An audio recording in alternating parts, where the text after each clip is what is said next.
Welcome to the Inner Entrepreneur Podcast. I'm Paul Ryan, and today I'm going to talk to you about stress. Yeah, the dreaded stress. But what I want to talk about is how you can actually beat stress and what are the tools you can implement and the lifestyle you can have that will really help you deal with the stresses that we all experience in our lives. And we all experience stress. It is all around us in modern society. Our lives are so busy. It seems like 3 out of every 5 adults experience some degree of challenge with stress every single day. Now, 3 out of 5, that's a lot of adults who every day are experiencing stress. And the problem with stress, or the problem with negative stress, is that it impacts us physically, mentally, emotionally, and it can really have an impact on our health, our immune system, our well-being, on all areas of our life. So we really need to learn how to manage stress, how to deal with stress, and how ultimately to defeat the stress we don't want in our life. Stress is not always a negative thing, but possibly you're working on a new project or a new business, or you're building or creating something, and it can be very exciting and it can be challenging at the same time. It can be stressful, but that's a good stress, and that stress fuels you to do more, to be more, and create more. It's when we overloaded that stress that stress moves into something that begins to be harmful to us mentally, emotionally, physically, and spiritually. It can be something that's damaging to us. Or also when other people are bringing stress to us that we don't want, and we find we're just overloaded, overburdened. And so stress is not always a negative thing, but we do need to understand how not to overload ourselves with stress and how to deal with stress when we find ourselves in difficult situations, and how to create a lifestyle that allows us to optimize our well-being and to minimize the experience of stress. So I'm going to break this into 2 sections, and the first is the lifestyle. How do we need to live in general terms over the long term? What are the habits we need to have that build our resilience, that stack up the fuel tank, that charge our batteries so that when we meet the daily stresses, we're much better able to deal with them, and then we don't even notice them that much. Then I want to talk about some specific tools that we can use when we're dealt with an immediate and short-term stress and we just need to deal with something in the moment. Well, the first and the most important thing you can do to make sure your body is resilient and ready to deal with the stresses is get a good night's sleep. Now, I know all of us tend to sleep differently, but studies now show that most of us need a good 8 hours sleep.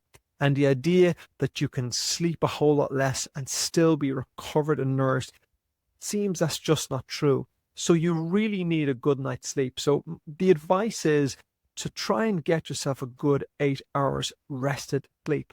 Now, one of the ways you can do that is not to eat for 3 hours before you sleep, because after you eat food, your body is still working and your digestive system is still trying to digest that food. So as long as it's doing that, your body's not going to get into a rested state. So you need about 3 hours after eating before that's settled down and your body can rest.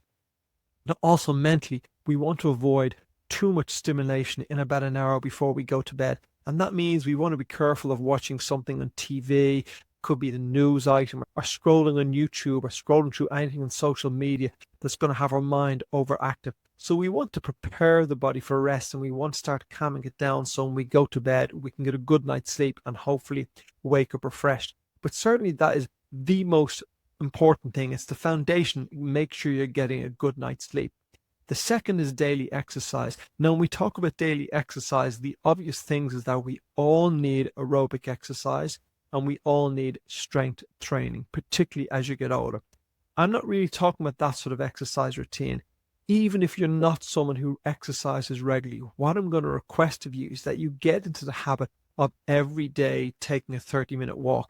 If you're not someone who goes to the gym and you don't have an intense exercise routine, then at least get yourself out for a 30-minute walk, because exercise is a magic pill for our health and well-being, and it's really been proven to help our physical health and our mental and our emotional health. And of course, when we exercise, we tend to sleep better.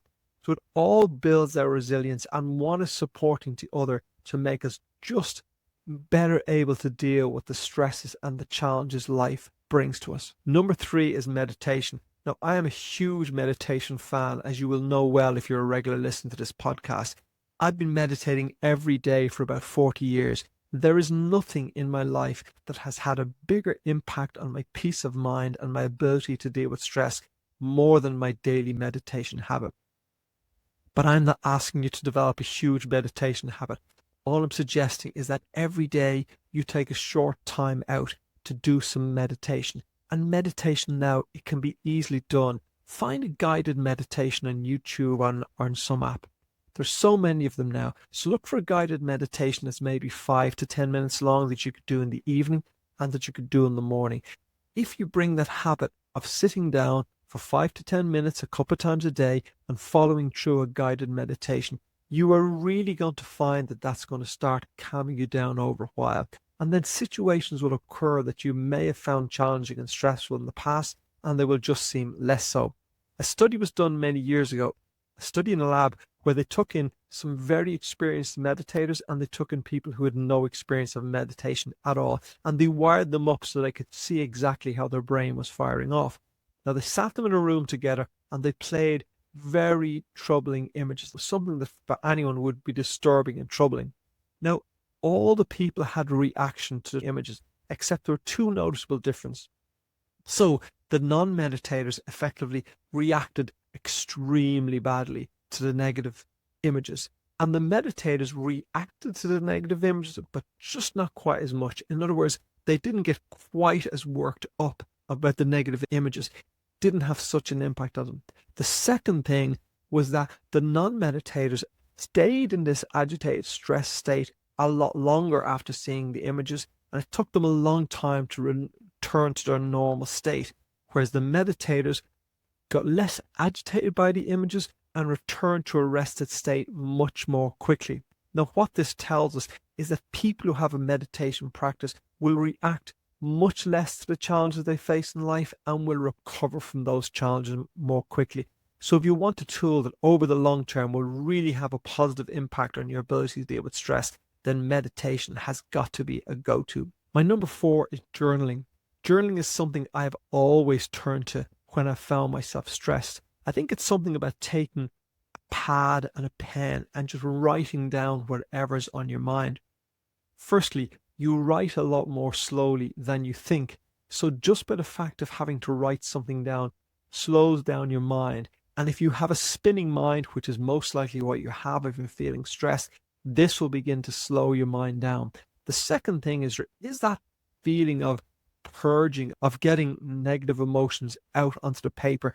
And that can be really therapeutic and healing. I know this from me, and so many people have the same experience. At one stage of my life when I was going through a very difficult time, I would journal frequently. I would get all my thoughts onto paper.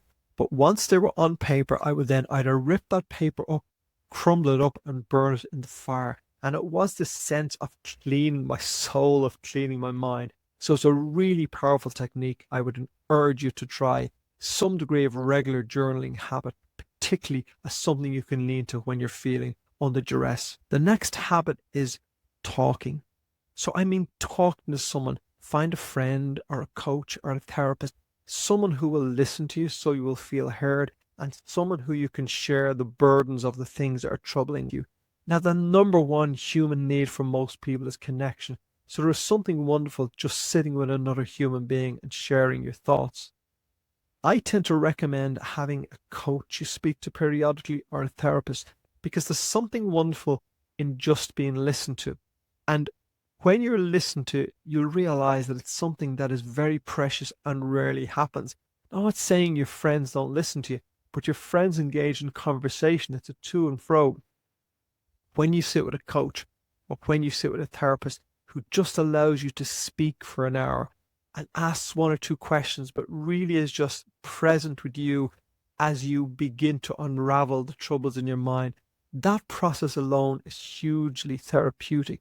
If you haven't tried it, I would really recommend that you just try the experience of being listened to by someone who knows how to listen, and your friends may not know how to listen, so you may have to reach to a coach or a therapist. But the other things is that when you start speaking out these issues, you begin to see outside of yourself, and often you get a different perspective on the challenges you're facing. You get a different perspective on yourself and on your problems. And sometimes those things that you felt were big challenges begin to shift, and you begin to realize just the degree to which you're causing your own problems. And often you will see solutions that you mightn't have thought of while your mind was still clouded and busy. So certainly having someone you can talk to on a regular basis is a super way of de-stressing. So number 6 is to eat good food. Many studies have been done recently that actually link highly processed diet with depression. And they found that people experience more depression when they're eating a highly processed diet. And when they take people off processed foods in a controlled environment and put them onto fresh, nourishing food, that has a huge impact on their depression and on their mental state.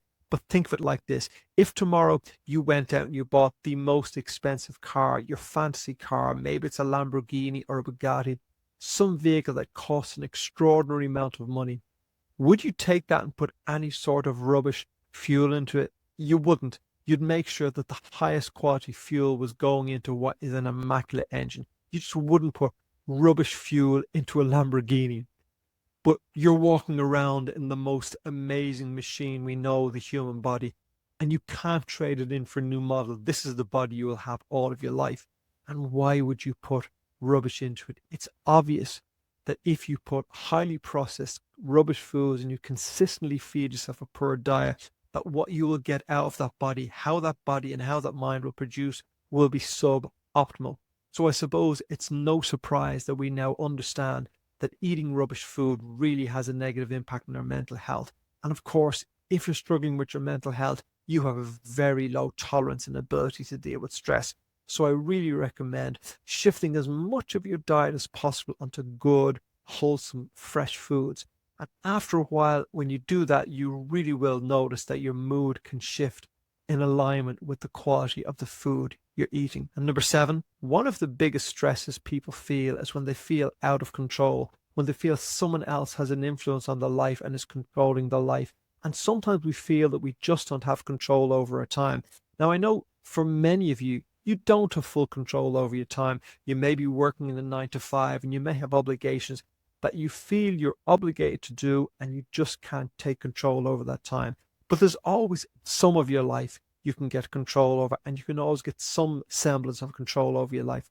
So what I suggest is that you get into the habit of once a week, possibly on a Sunday evening, sitting down and scheduling out your week, planning out what your week is going to look like, so you can see the times, the blocks of times where you're committed and the blocks of times when you're free. And now look at what are the priority actions you have to do for yourself. And that could be for your business, could be for your family, but what are the priority actions you have to take this week so that when you get to the end of the week, you will feel satisfied and you will feel that that was a good weekend, that you met some of your goals. So write down what those priority actions are and schedule them in. Make sure you're penciling them into your diary so you know you're going to get your priority actions done. And if you do this over a period of time, you'll first begin to get a sense that you have more control over your time and you have more influence over your diary. And secondly, you actually will begin to have that experience. You will begin to see where you can change and where you can control your diary. And it really has a positive impact on your well-being. So they are the 7 lifestyle changes that, if you implement them, will have a really positive impact on your well-being. And that fills the tank, that charges the battery, so that when you enter into life and you enter into stressful situations, you're much more resilient and you're much more able to deal with them. In fact, what you'll find in a lot of situations that you had considered stressful in the past, you'll no longer consider that stressful because you're just much more resilient within yourself. So now let's get to the quick fix tools. So these are the tools that you can grab on in the short term. So they're not necessarily lifestyle changes. So these are things you can reach to when you have either a very stressful moment or a challenging day and you want to recuperate. So most of these I'm pulling from my experience, because at one stage of my life, I went through a very, very stressful time. I mean, I literally thought I was going to die from a heart attack every day. I was under so much pressure. And I really had to find a way in that situation to deal with. Now, the most effective short-term thing you can do in a stressful situation is to pay attention to your breathing. When you're in a stressful situation, so something happens right now, could be someone confronts you, could be an email, could be a phone call, and you find you jump into an immediate stressful state. The first thing to do is bring your attention to your breathing. So start noticing your breath. So pull your mind from whatever is distracting it and just pay attention to your breathing. Now, I always do this with the mouth closed and breathing through my nose. So I start breathing through my nose and I have to concentrate to make sure I'm just breathing through my nose. And I'm often see my heart beating and my diaphragm expanding as I'm breathing, because your breathing tends to become more agitated if you're stressed. So I just bring my attention entirely to my breath and I just sit there, often for as long as it takes to begin to calm myself. When you're in an extremely stressful situation, box breathing has been proven to be a really effective technique. I'm going to talk you through it in case you haven't heard of box breathing before. So it's a simple process. I'm going to suggest you do the box breathing through your nose if possible. So you start by breathing in for 4 seconds. So you'll breathe in for 4 seconds, into your nose for 4 seconds, and when you get to the count of 4, you hold your breath and you count 1, 2, 3, 4. So you breathe in for 4 seconds, and now you hold your breath for 4 seconds. Now you exhale back through your nose for a further 4 seconds, and then hold your breath again for 4 seconds. So it's in a box. In, hold, out, hold. And you repeat that as often as necessary. So if you find yourself in an immediate, very challenging situation and you just feel you need to get some sense of control, then practice box breathing for several minutes until you feel your body calming down. Once you feel your body calming down, you can then revert to just paying attention to your breath, breathing gently and breathing slowly through your nose. Have you noticed that when someone is extremely relaxed, think of a baby sleeping, they breathe very lightly and they breathe very gently through the nose. And when someone is agitated, they tend to breathe deeply. So our body has a physiological reaction to our state, whether we're stressed or calm. So you can invert that by knowing that when your body's very calm, it will tend to breathe gently, it will tend to nasal breathe, and it will tend to breathe quietly. So what you can do is force that situation by begin to practice the end results. So you practice the quiet, gentle breathing, and your body begins to respond to that because that's what it's trained to do. The wonderful thing about this nose breathing and just paying attention to my breath is that if I've been in a stressful situation, particularly if I'm in a meeting and I don't want people to see that I'm stressed, and I certainly am not in a situation where I can sit down and do box breathing, but you can in a meeting just sit down, or within someone's presence, you can very easily just go, I will just breathe through my nose and I will bring my attention to my breathing. Over time, it will begin to relax you, and you can do it, and you can be in a meeting and no one knows what you're doing, but slowly you begin to react. So those are two powerful breathing techniques that you can always have with you, and you can use in almost any situation. The second is exercise. So again, I'm referring back to when I was in my office and very stressed and very, very busy. I would use the breathing techniques, particularly the nasal breathing, if I had challenging situations in the office in the morning. And then when the lunch break came, I would drive to a park. It was about a 5-minute drive from my office. So I'd get there, a beautiful park, walking in nature, and I would walk for about 30 minutes before I would have some lunch. It was so nourishing and so refreshing. So you may not have the privilege of living or working near a park in a situation you can just go walking in nature. But I would recommend that you take a habit that when you get a lunch break, step outside, go for a walk in the fresh air, leave your phone behind, don't even listen to music. Just go and let your head clear and move your body. And if you get into the habit of paying attention when you're in a stressful situation, maybe in the office in the morning, and then going for a walk during your lunch break, getting out into the fresh air, it will really make a big difference. If you can't do that when you come home in the evening, maybe take the practice of going for a 30-minute walk. That 30-minute walk will have a big impact on your physiology, and you really will feel your body begin to relax. The next one is laughter. If you're in a difficult situation, finding something to laugh about can really, really help. So maybe you want to go to a funny channel on YouTube or Instagram or TikTok, something that's going to make you belly laugh. If you can turn to something that will distract you for a few minutes but will have you belly laughing, it really just helps the stress move from your body. And I find that can be a very simple technique. Maybe you're sitting in your car or something, or you're on the train, and you just switch something on. It just makes you laugh hard, and it just helps you feel, do you know what? Things are not so bad. There is a bright side of this. The last thing, so I would return home from work in the evening, and if I still felt stressed, I had this routine I always did. I would have my dinner, put the kids to bed, and then about 8 o'clock, I would run a warm bath and I would soak in that bath. Now, I would retain this for when I really felt overwhelmed. I would soak in a warm bath, maybe drop some lavender oil in, and just soak in that bath in the darkness normally for about 20 minutes and just feel the heat in my body. Once I was done in the bath, I would dry off and go straight to bed. I might be in bed by 8:30. I would sleep beautifully.